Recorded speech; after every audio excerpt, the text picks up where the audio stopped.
Welcome, folks. We're back from the mountains, Operation Mountain Relief, and thought I would give you a video of exactly what took place, what we saw.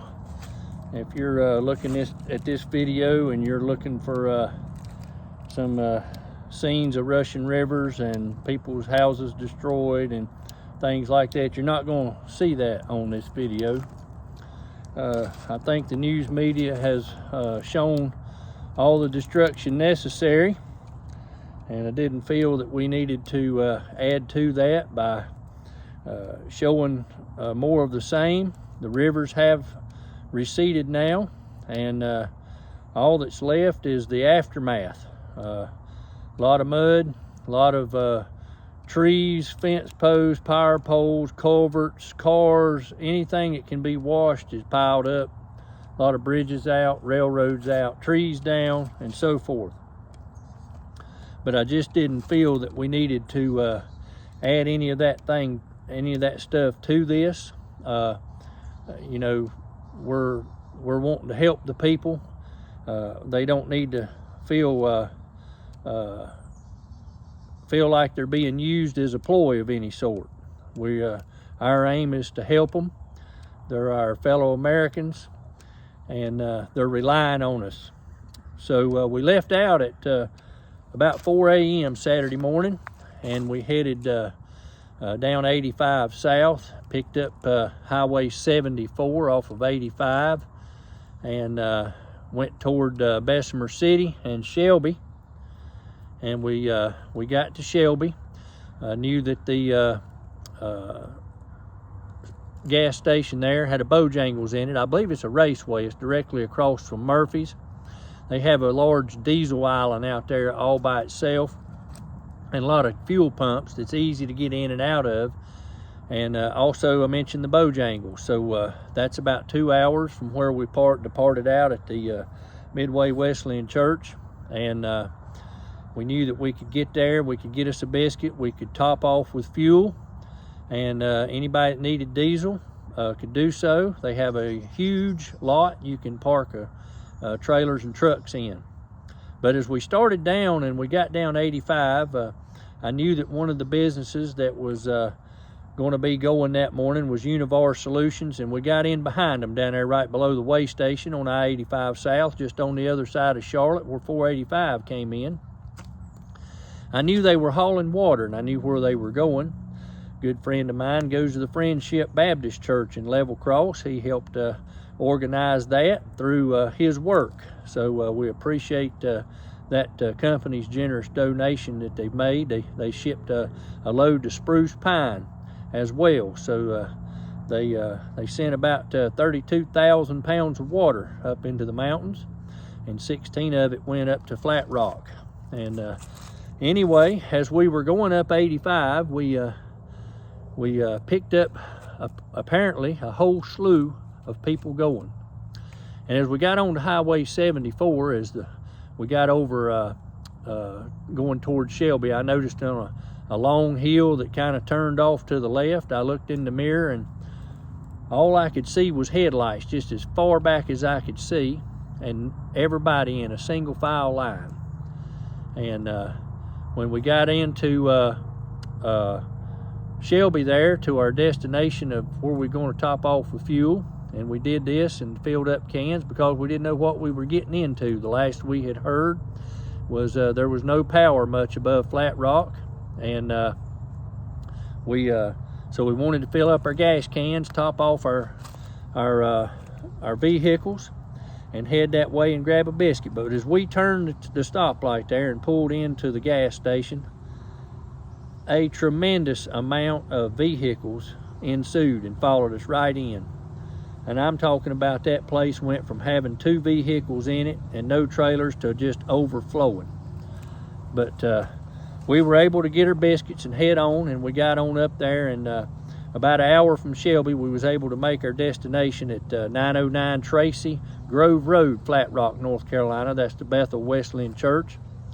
And as we slowed down and came to the stop sign and hung left there on Tracy Grove Road and started into the parking lot, it was absolutely full of people. waiting on us.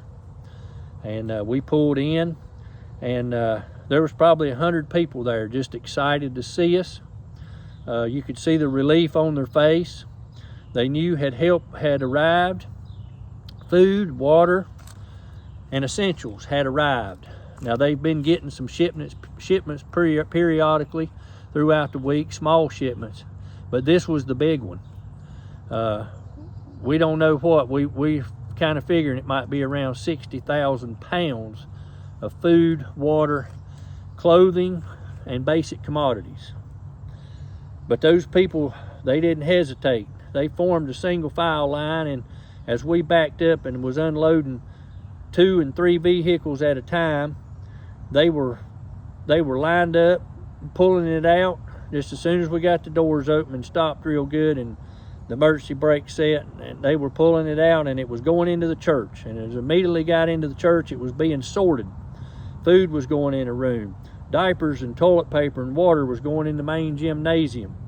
It was like a well choreographed situation. Everybody had a little job they was jumping in on, and they stuck with that job. And it didn't take long, folks, for an 18-wheeler, a bus, 3 covered trailers, 2 pickup trucks, and a dump trailer to be completely worked through, offloaded, and so forth. After that was done, we loaded up some individual travel size items to carry to Canton, and we found out that they were able to text. The church had gotten its power back, and what's happening on the power situation is the outside part of the power grid, it's kind of moving in, but the devastated areas, the areas that are just completely swamped with mud, water, debris, it's going to be a long time, folks, before they see power. You got to think, not only were the poles broke, but all the power lines, communication lines, and everything are just wadded up like large mounds of spaghetti. The transformers and things that are mounted on the ground, they're gone. The substations are gone. The water treatment plant in Canton, gone. The Champion paper mill, flooded. They were in 27 feet of water in Canton. What I was told, the river went 27 feet above flood stage, and they sat right on the river, so they got it. And but it's going to be a long time before those folks see anything. The help's going to be continuous, and it's only coming through by the churches. Now, on the way up, we went by the Asheville airport, and we saw a lot of people heading in to help. A lot of churches, a lot of businesses heading in with 4-wheelers, side-by-sides, all carrying chainsaws, food, water, and so forth to try to help. And the North Carolina National Guard, they had people out there helping. As we got by the way station on the way up, we saw multiple companies hauling potable water. I mean, private companies, everybody you could think of, from the coast to the Piedmont, from Virginia, from Alabama, they were everywhere up there. But what disturbed me the most was seeing the military helicopters sitting idle, not even the blades running, at the Asheville airport, just sitting there. Come to find out, they were there, but they've been waiting on orders for 2 days on something to do. Ain't that pathetic? So anyway, we get to Canton. We carry what we had there, and the pastor asked us if we would canvass the neighborhood to find out if people needed things. The people right down below the church were out of power. From there on down was out, and we went door to door. And it was funny, a lot of the people said, well, we have what we need here, but there's a young couple across the street that needs help. And you know, a lot of people didn't ever come to the door. I don't know if they were there, if they left, or what happened. But a lot of folks kept directing us to the neighbor. And then a lot of folks wanted to just talk. They wanted to talk about what had happened. They hadn't had no communications with nobody, still don't have communications. Even though they have power, they don't have internet. They don't have working cell towers or anything like that. They can only send a text out, and it's sporadic. So they hadn't talked to anybody. And it turned out to be, to me, more of a let them talk to you, more of a counseling thing, and directing them to where they can get stuff. And they would always say, well, I've got stuff in the cabinets now. I'm fine. I'm fine. But they didn't realize that their prime source of getting groceries was gone. It's gone. Ingles is gone. So they're going to have to rely on the church people, the churches, to provide food for them. Asked them if they'd seen anybody other than the church people, and she said no, nobody's been here. We hadn't had any help. And you know, a lot of trees down on people's houses. We saw quite a bit of that. We saw the creeks washed out, vehicles turned upside down in the creeks and things, but we didn't want to show any of that on this video. We wanted to tell you about it, and also tell you that what you're hearing on the news media, they're downplaying quite a bit. It's so bad up there, they're pulling the bodies out, putting them in body bags. They've got cold storage units. They're putting them in and putting them on box cars. And the body count is way up, folks. It's nowhere near what's being reported. It's the figures are up there. Let's just put it that way. I would have to say that these linemen, when this job is over, probably going to need some help, folks. They're seeing stuff they shouldn't have to see. They're like the front line rescue.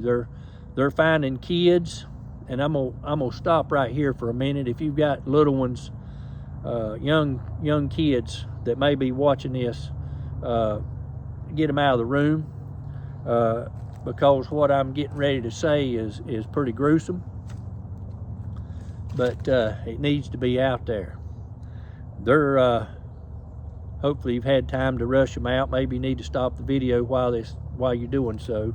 They're finding kids that their parents tied them to floatable devices, and some were tied to logs and things to keep them from drowning. And these linemen, a lot of your first responders are finding these people that are getting back in the mountains on ATVs and getting into communities, are finding these children, and they hadn't eaten or drank in many days, and they're still tied or stuck, and some of them tangled up in debris and can't get out of it. They got their legs and waist and stuff tangled up in power lines and barbed wire and things like that.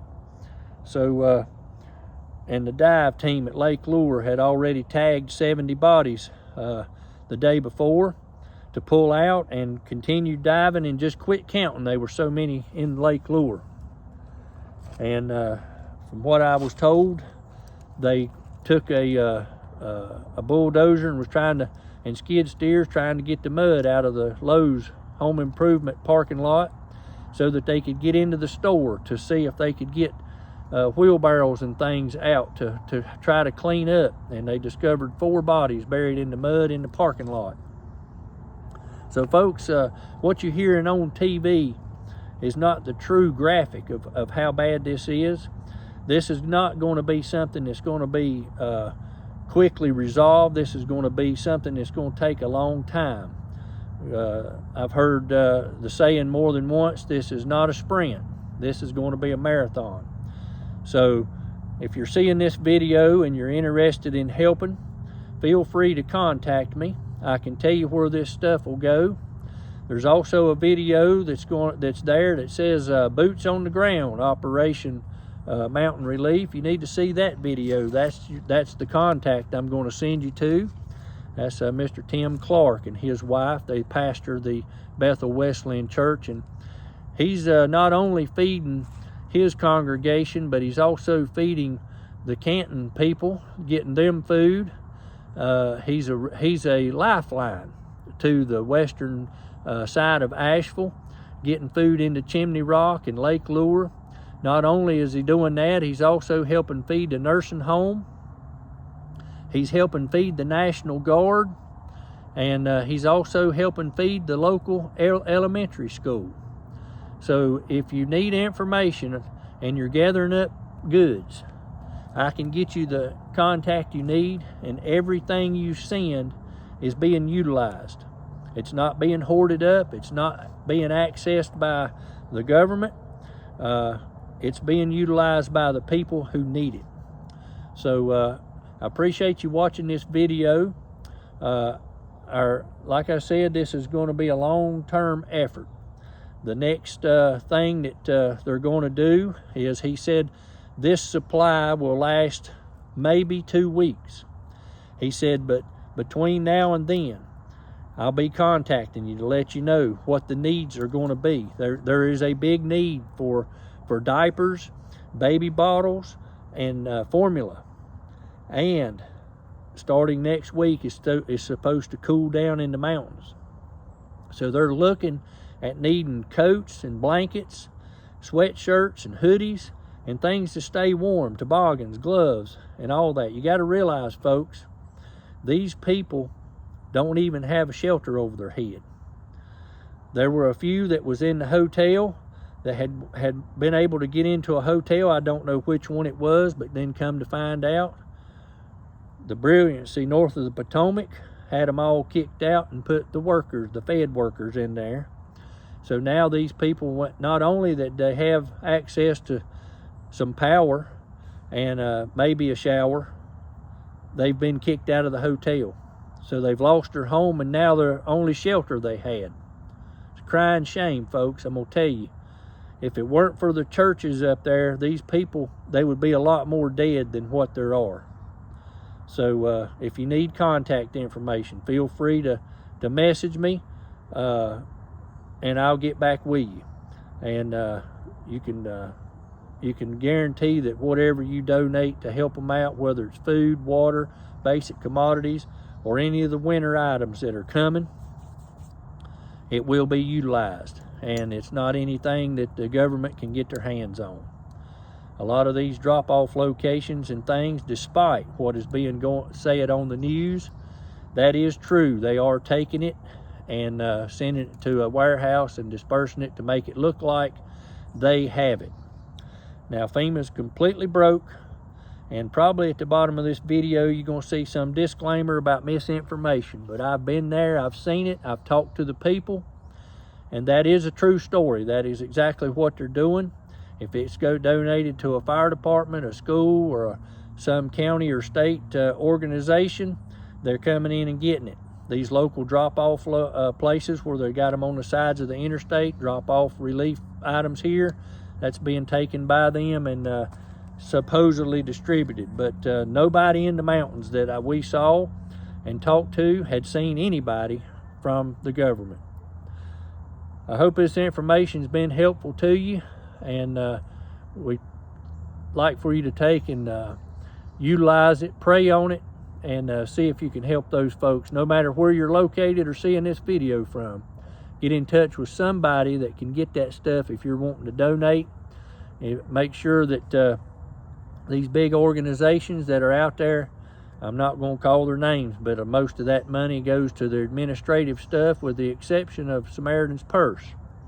And they're running a good outfit up there as well. But your local churches, folks, are getting it. They know the needs, and the county governments and agencies are coming to the churches for food and necessities because they do not have it. Y'all have a blessed day.